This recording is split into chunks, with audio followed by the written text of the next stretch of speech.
प्रिय मित्रों, स्वागत है आपका आपके अपने चैनल स्टडी विद प्रदीप पे। दोस्तों, जैसा कि आप सभी लोग जानते हैं कि हम लोग प्रकाश अपक्रिया क्या है इसे पढ़ने वाले हैं। आज की टॉपिक है, जैसा कि आपके थंबनेल में दिखा होगा कि प्रकाश अपक्रिया क्या है, इसे आज हम लोग पूरी तरह से डिस्कस करने वाले हैं। आपको बताते चलें कि प्रकाश अपक्रिया के बारे में कुछ जानकारी हमने इसके पहले के वीडियो में अर्जित कर ली है, कुछ जानकारी आज अर्जित करने वाले हैं और आने वाले कुछ वीडियोज में इसको अर्जित कर लेंगे, जिससे हमारा पूरा कोर्स क्या होगा, कंप्लीट हो जाएगा। तो चलिए स्टार्ट करते हैं और एक एक करके आगे बढ़ते हुए चलेंगे। ज़्यादा समय नहीं लेंगे, डायरेक्ट किताब को पढ़ते हुए और उसके मैटर को समझते हुए आगे बढ़ जाएंगे। ठीक है, तो चलिए स्टार्ट किया जाए। पहला आपके सामने यहाँ पे दिखाई पड़ रहा होगा,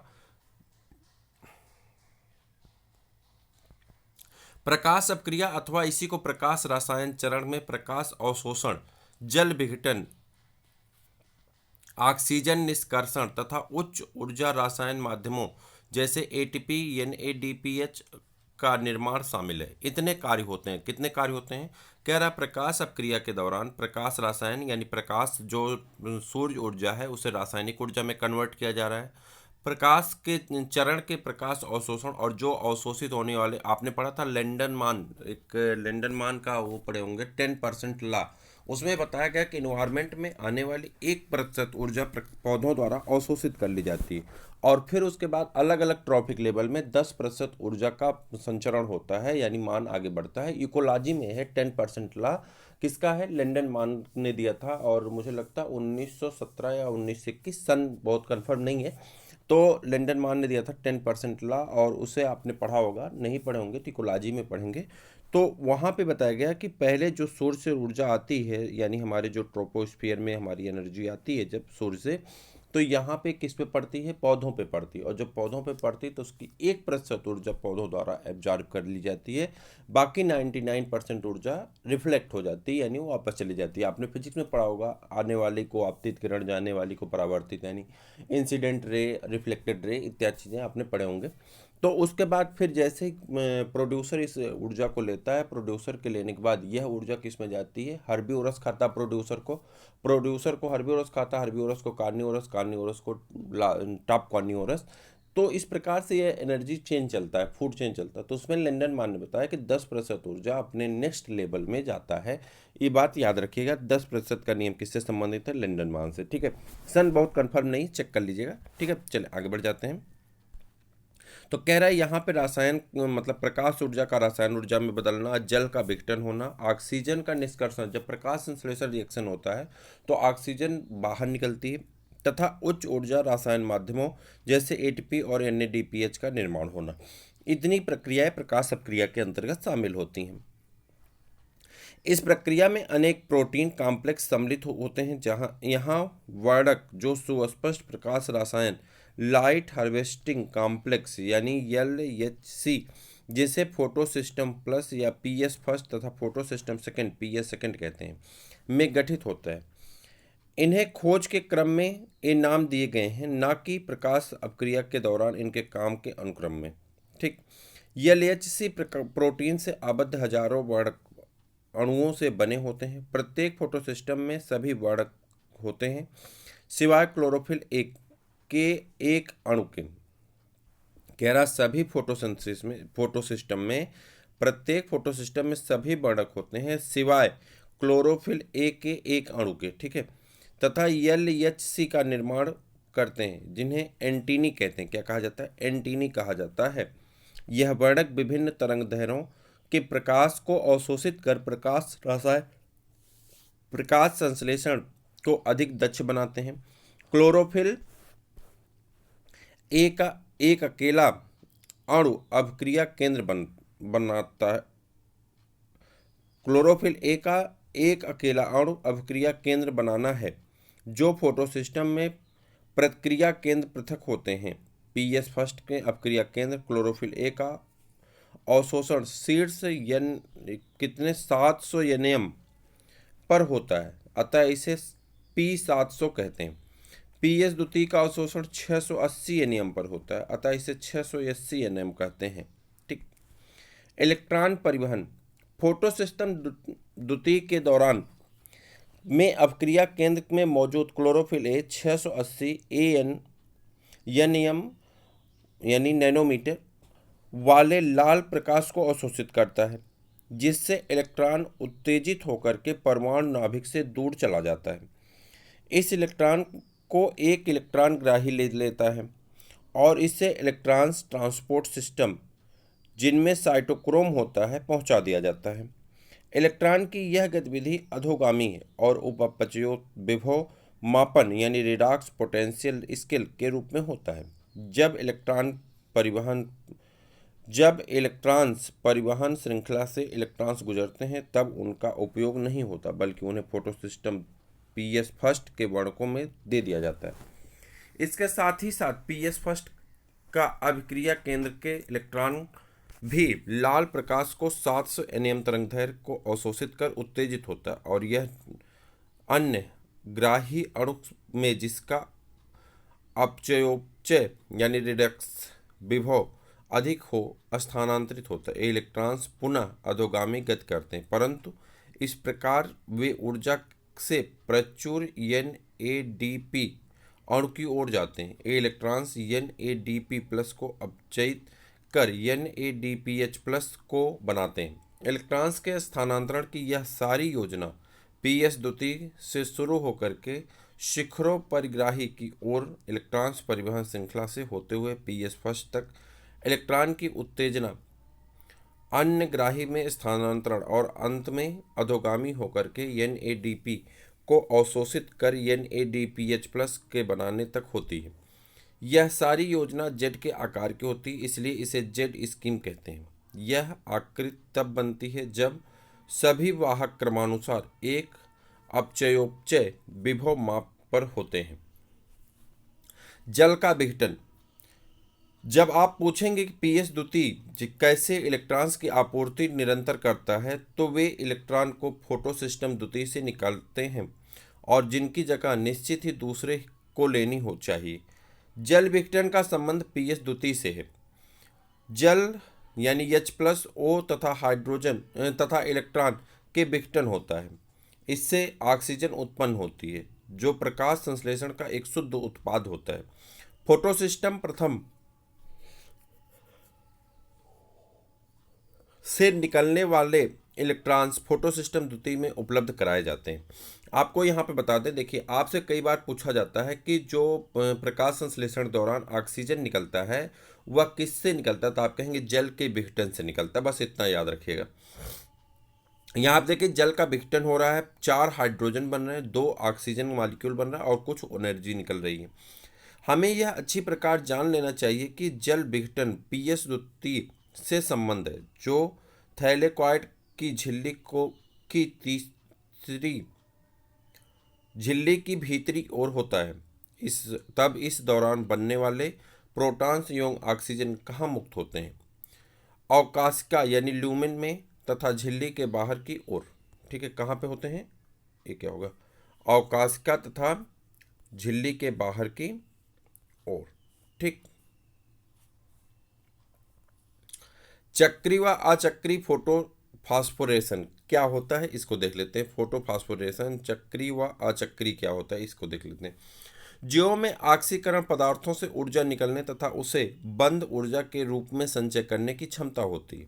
विशेष पदार्थ जैसे कि एटीपी इस ऊर्जा को अपने रासायनिक बंध में संजोए रखती है। कोशिकाओं द्वारा माइटोकॉन्ड्रिया तथा क्लोरोप्लास्ट में एटीपी के संश्लेषण की प्रक्रिया को फास्फोरिलेशन कहते हैं। फोटोफॉस्फोरिलेशन वह प्रक्रिया होती है जिसमें प्रकाश की उपस्थिति में एडीपी और अकार्बनिक फास्फेट से एटीपी का निर्माण होता हो। जब दो फोटो सिस्टम क्रमिक कार्य करते हैं, जिसे पीएस द्वितीय पहले तथा पीएस फर्स्ट दूसरे क्रम में कार्य करें, तो इस प्रक्रिया को अचक्री फोटोफॉस्फोरिलेशन कहते हैं। ये दोनों फोटो सिस्टम एक इलेक्ट्रॉन्स परिवहन श्रृंखला से जुड़े होते हैं, जैसे कि पहले जेड स्कीम में देख चुके हैं। एटीपी तथा NADPH प्लस दोनों ही इस प्रकार के इलेक्ट्रॉन प्रवाह द्वारा संश्लेषित होते हैं। जब केवल पीएस फर्स्ट क्रियाशील होता है तब इलेक्ट्रॉन फोटोसिस्टम में ही घूमता रहता है और फास्फोरिलेशन इलेक्ट्रॉन चक्री प्रवाह के कारण होता है। यह प्रवाह संभवतः स्ट्रोमा लैमेली में होता है। कहाँ पे होता है? स्ट्रोमा लैमेली में होता है, याद रखिएगा, स्ट्रोमा लैमेली में होता है।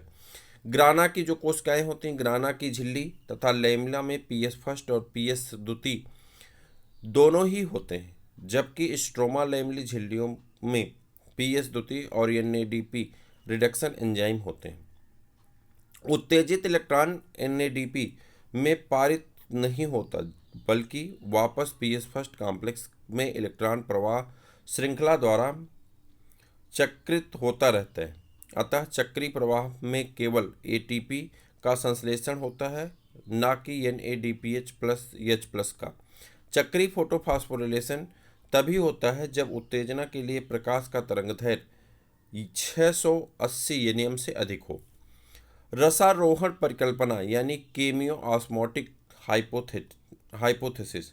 आइए अब हम यह समझने का प्रयत्न करें कि क्लोरोप्लास्ट में एटीपी कैसे संश्लेषित होता है। इस प्रक्रम का वर्णन रसापरासरणी परिकल्पना यानी कीमो ऑस्मोटिक हाइपोथेसिस द्वारा कर सकते हैं।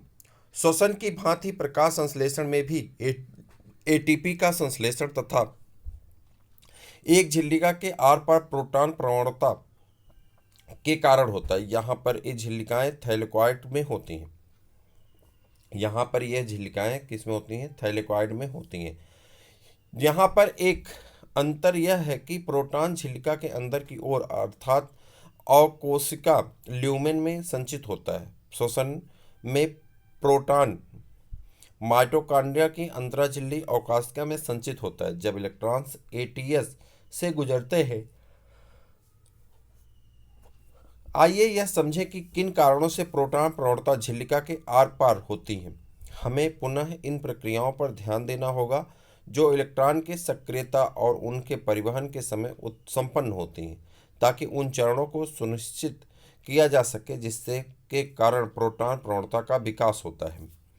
चूंकि जल के अणु का विघटन झिल्लिका के अंदर की तरफ होता है, अतः जल के विघटन से उत्पन्न हाइड्रोजन आयन अथवा प्रोटॉन थैलेकॉइड अवकाशिका ल्यूमेन में संचित होता है। जैसे ही इलेक्ट्रॉन्स फोटोसिस्टम के माध्यम से गति करते हैं, प्रोटॉन झिल्लिका के पार चला जाता है। ऐसा इसलिए होता है क्योंकि इलेक्ट्रॉन का प्राथमिक ग्राही, जो कि झिल्लिका के बाहर की ओर स्थित होता है, यह अपने इलेक्ट्रॉन्स को एक इलेक्ट्रॉन वाहक को स्थानांतरित करता है, बल्कि एक हाइड्रोजन वाहक को करता है। अतः इलेक्ट्रॉन प्रवाह के समय यह अणु स्ट्रोमा से एक प्रोटॉन को ले लेता है। जब यह अणु अपने इलेक्ट्रॉन को झिल्ली के भीतर और स्थित इलेक्ट्रॉन वाहक को देता है, तब प्रोटॉन के अंदर की ओर अथवा झिल्ली की अवकाशिका की ओर मुक्त होता है। एनएडीपी रिडक्टेज एंजाइम झिल्ली के स्ट्रोमा की ओर होता है। पीएस फर्स्ट के इलेक्ट्रॉन ग्राही से आने वाले इलेक्ट्रॉन के साथ साथ प्रोटॉन एनएडीपी को एनएडीपीएच प्लस में अपचयित करने के लिए आवश्यक होता है। ए प्रोटॉन स्ट्रोमा पीठिका से ही आते हैं। ये पूरा सिस्टम है। इस पूरे सिस्टम को आपको समझना होगा कि कैसे कैसे आता है। ठीक है, इस पूरे सिस्टम के चक्र को हम लोग जब वीडियो रिएक्शन करेंगे तो वहाँ पे, जब वीडियो में हम लोग पढ़ेंगे तो वहाँ पे इसके डिटेल को हम लोग पढ़ने की कोशिश करेंगे और समझने का प्रयास करेंगे। अभी हम लोग बस थ्योरी को पढ़ते हुए आगे बढ़ जाते हैं। अतः क्लोरोप्लास्ट में स्थित स्ट्रोमा में प्रोटॉन की संख्या घटती, जबकि ल्यूमेन अवकाशिका में प्रोटॉन का संचयन होता है। इस प्रकार यह थैलेकॉइड झिल्ली के आर पार एक प्रोटॉन प्रवणता उत्पन्न होती है और साथ ही साथ ल्यूमेन में पीएच को कम हो जाता है। हमारे लिए प्रोटॉन प्रवणता इतना महत्वपूर्ण क्यों है? प्रोटॉन प्रवणता इसलिए महत्वपूर्ण है क्योंकि प्रवणता टूटने पर एटीपी का संश्लेषण होता है और ऊर्जा मुक्त होती है। यह प्रवणता इसलिए भंग होती है क्योंकि प्रोटॉन झिल्लिका में मौजूद एटीपी सिंथेटेज के पारगमन वाहिका के माध्यम से स्ट्रोमा में गतिशील होता है। आपने अध्याय 12 में एटीपी और एटीपी सिंथेटेज एंजाइम के बारे में पढ़ा है। आपको याद होगा कि एटीपी सिंथेटेज एंजाइम में दो भाग होते हैं।